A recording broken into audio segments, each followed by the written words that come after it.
మీకు నిన్న ఒక విషయం చెప్పాను కదా, నేను ఈడీ కాస్త జేడీ లాగా మారిపోయింది, సిబిఐ కాస్త జేబీఐ లాగా మారిపోయింది, అంటే జగన్ బ్యూరో ఆఫ్ ఇన్వెస్టిగేషన్ లాగా మారిపోయిందని చెప్పాను కదా. నేను కొంతమంది డౌట్ పడి ఉండొచ్చు, కార్తిక్ గారు ఏంటి సిబిఐని పట్టుకొని జేబీఐ అంటున్నారు, అది కేంద్ర ప్రభుత్వ ఏజెన్సీ, ఒక క్రెడిబిలిటీ ఉన్న సంస్థ, దేశంలోని అతిపెద్ద దర్యాప్తు సంస్థ, దాన్ని జగన్ బ్యూరో ఆఫ్ ఇన్వెస్టిగేషన్ అని కార్తిక్ గారు పిలుస్తున్నారు ఏంటి అని ఎవరన్నా డౌట్ పడ్డ వాళ్ళు, నాతో విభేదం ఉన్న వాళ్ళు ఈరోజు వార్త కనుక మీరు చూస్తే మీకే క్లారిటీ వస్తుంది, ఎలాంటి డౌటు లేకుండా మీకే క్లారిటీ వస్తుంది. ఈరోజు వైఎస్ వివేకానందరెడ్డి గారి హత్య కేసు విషయం మీద సుప్రీంకోర్టులో విచారణ జరిగింది.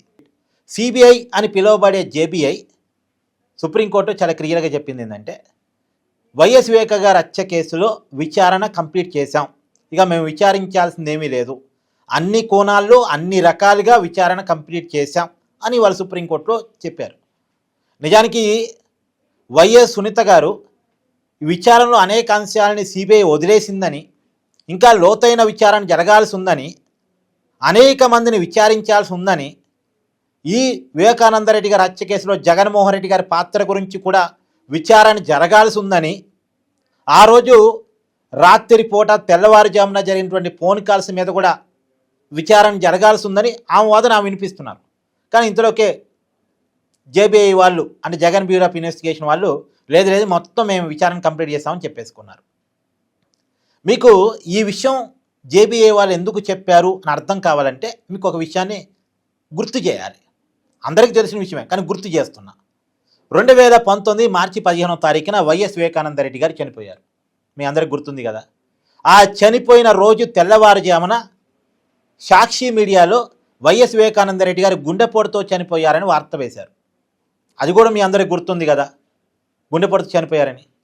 సాక్షి మీడియాకి చైర్మన్గా వైఎస్ భారతి గారు ఉన్నారు. వైఎస్ భారతి గారు చైర్మన్గా ఉన్నటువంటి ఛానల్లో, వైసీపీ సొంత ఛానల్లో ఒక వైసీపీ నాయకుడి మరణం గురించి తప్పుడు వార్త ఎందుకు ప్లే చేశారు, ఒక గుండెపోటుగా ఎందుకు మార్చారు? సరే, వాళ్ళకి గుండెపోటు అని తెలిసిందంటే ఎవరు గుండెపోటు అని చెప్పారు వాళ్ళకి?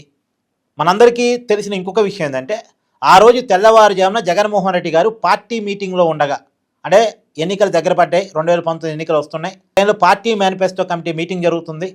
ఆ మీటింగ్లో తెల్లారుజామున జగన్మోహన్ రెడ్డి గారు ఉండగా ఒక ఫోన్ కాల్ వస్తే ఆ మీటింగ్లో నుంచి మేడ మీదకి వెళ్ళి జగన్మోహన్ రెడ్డి గారు ఫోన్ కాల్ మాట్లాడొచ్చి మళ్ళా కింద మీటింగ్ బాబాయ్ నో మీటింగ్లో ఉన్న వాళ్ళకి చెప్పారు. ఇది కూడా నా సొంత కవిత్వం.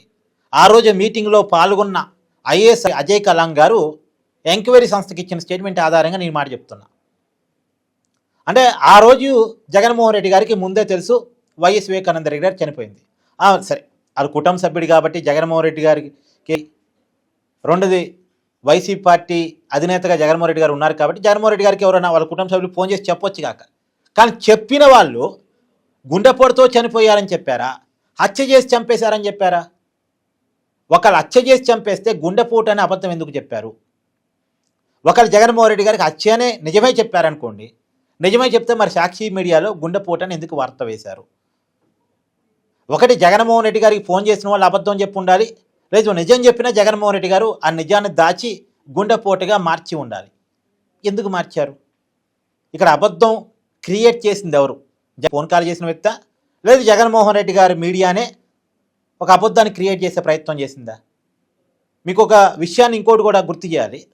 వైఎస్ సునీత గారు ఆమె డాక్టర్ కాకపోయి ఉండుంటే, ఆమెకు అనుమానం రాకపోయి ఉంటే, ఆమె రీపోస్ట్ మార్టం అడగకపోయి ఉంటే, రీపోస్ట్ మార్టం అడిగినా సరే ప్రభుత్వం చేయకుండా ఉంటే, నిజానికి ప్రభుత్వం అప్పుడు వైసీపీది కాదు కాబట్టి, చంద్రబాబు నాయుడు ప్రభుత్వం కాబట్టి సునీత గారు మార్టం చేశారు. అదే జగన్మోహన్ రెడ్డి గారి ప్రభుత్వం అధికారంలో ఉండుంటే రీపోస్ట్ మార్టం చేయకపోయే వాళ్ళేమో, చేసిన రిపోర్టు కరెక్ట్గా అప్పుడు అది గుండెపోటు కాదు హత్య అని తేల్చడం వల్ల, రీపోస్ట్ మార్టంలో తేలటం వల్ల. ఈ రీపోస్ట్ మార్టం ఎందుకు జరిగింది? గారు పట్టుబట్టడం వల్ల జరిగింది. సునీత గారు పట్టకపోయి ఉంటే, అసలు డాక్టర్ కాకపోయి ఉంటే, ఆమెకు అనుమానం రాకపోయి, మనందరం వైఎస్ వివేకానంద పోటుతోనే చనిపోయారని ఇప్పటికి నమ్మేసి ఉండేవాళ్ళం, అయిపోయేది. ఆ ఇష్యూ ఆ రోజుతో మర్చిపోయేవాళ్ళం, హత్యగా ఉండేదే కాదు. అంటే ఒక హత్యని గుండెపోటుగా ఇచ్చారన్న దాని మీద సిబిఐ అసలు విచారణ చేసిందా? ఎందుకు చేయాలని చూశారు, హత్యని గుండెపోటుగా ఎందుకు మార్చాలని చూశారు అన్న దాని మీద విచారణ చేశారా? విచారణ చేస్తే భారతి గారిని విచారించి ఉండాలి, జగన్మోహన్ రెడ్డి గారిని విచారించి ఉండాలి. కానీ విచారించలేదుగా. మరి ఇది చేయకుండా విచారణ కంప్లీట్ అయిందని చెప్పేవారు సిబిఐ అంటారా, దాన్ని జేబీఐ అంటారా? ఇంకో జగన్మోహన్ రెడ్డి గారి దాకా విచారణ తీసుకురారు కదా, ఏ విచారణ కూడా. అందుకనే నేను జేబీఐ అంటున్నా. ఇది జగన్మోహన్ రెడ్డి గారి కోసం, జగన్మోహన్ రెడ్డి గారితో కలిసి జగన్మోహన్ రెడ్డి గారి జేబు సంస్థలాగా జరిగే విచారణ. అవునా కాదా? ఒక లాజిక్గా ఆలోచించండి. ఇంకొక విషయం కూడా ఇక్కడ మనం ఆలోచించాలి.